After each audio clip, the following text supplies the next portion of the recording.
Bunda bosan main itu-itu aja? Mau kasih gadget tapi takut kecanduan. Kami punya solusinya. Tapi sebelumnya tahukah Bunda bahwa permainan anak usia dini dibagi menjadi dua tipe, yaitu permainan aktif dan permainan pasif. Bermain aktif merupakan kegiatan bermain yang memberikan kepuasan serta kesenangan pada anak atas aktivitas yang dilakukannya sendiri dan atau aktivitas bermain yang melibatkan seluruh anggota tubuh dan gerakan-gerakan tubuh. Terdapat 7 jenis dalam permainan aktif. Yuk simak! Yang pertama adalah tactile play atau bermain taktil.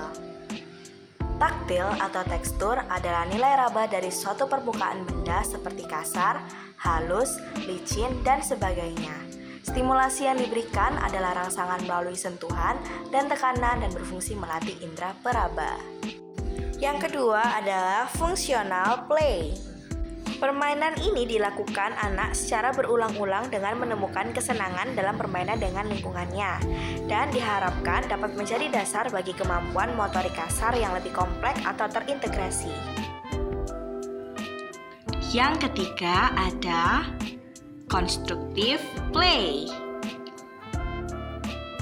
Bermain konstruktif adalah bentuk bermain anak di mana anak menggunakan bahan untuk membuat sesuatu yang bukan untuk tujuan manfaat, melainkan lebih ditujukan bagi kegembiraan yang diperoleh dari membuatnya.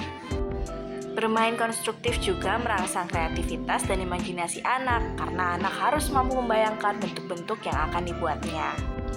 Yang keempat adalah destructive play. Destructive play bukan berarti anak merasa frustasi atau marah. Akibatnya mereka bermain dengan merusak, menghancurkan, mendorong barang dengan sengaja. Melainkan mereka sedang mencari tahu sebab dan akibat apa yang terjadi atas perbuatan mereka. Yang kelima ada creative play. Bermain kreatif pada anak usia dini adalah proses di mana anak-anak menggunakan imajinasi, kreativitas, dan ekspresi pribadi mereka untuk berinteraksi dengan dunia di sekitar mereka. Yang keenam ada dramatic play atau role play. Bermain dramatic play merupakan sebuah permainan yang memberikan kesempatan pada anak untuk meniru sebuah peran dari orang, profesi, hewan, maupun objek lainnya. Yang ketujuh ada play games. Play games atau bermain games merupakan kegiatan permainan yang dilakukan dengan adanya aturan tertentu dan bersifat kompetisi atau persaingan. Kita lanjut ke part berikutnya. Selanjutnya kita masuk ke bagian passive play atau receptive play. Bermain pasif merupakan sebuah aktivitas yang dilakukan untuk memperoleh kesenangan serta tidak terlalu banyak menggunakan aktivitas fisik atau gerakan tubuh. Yang pertama adalah tactile play. Yang pertama adalah alphabet soup. Yang kedua bermain Play-Doh. Yang ketiga step the water beads. Dan yang keempat spaghetti rainbow. Berikutnya functional play. Yang pertama bermain jungkat-jungkit. Yang kedua bermain ayunan.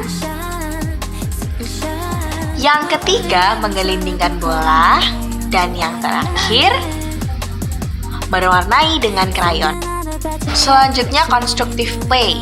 Contoh yang pertama adalah bermain puzzle. Yang kedua, bermain balok. Yang ketiga, bermain pasir. Dan yang terakhir, bermain maze. Berikutnya adalah destructive play.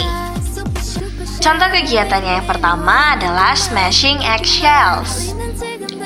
Yang kedua, crumpling dried leaves. Yang ketiga, smashing jelly. Dan yang terakhir, tearing paper atau merobek kertas. Creative play. Contoh kegiatannya yang pertama adalah melukis. Yang kedua, mewarnai. Yang ketiga, membuat kerajinan. Dan yang terakhir, bermain di pantai atau alam terbuka. Dramatic role play. Contoh kegiatannya yang pertama yaitu roleplay menjadi koki, roleplay menjadi penjaga toko, roleplay berpura-pura menjadi dokter, dan yang terakhir pentas seni atau drama musikal. Berikutnya play game.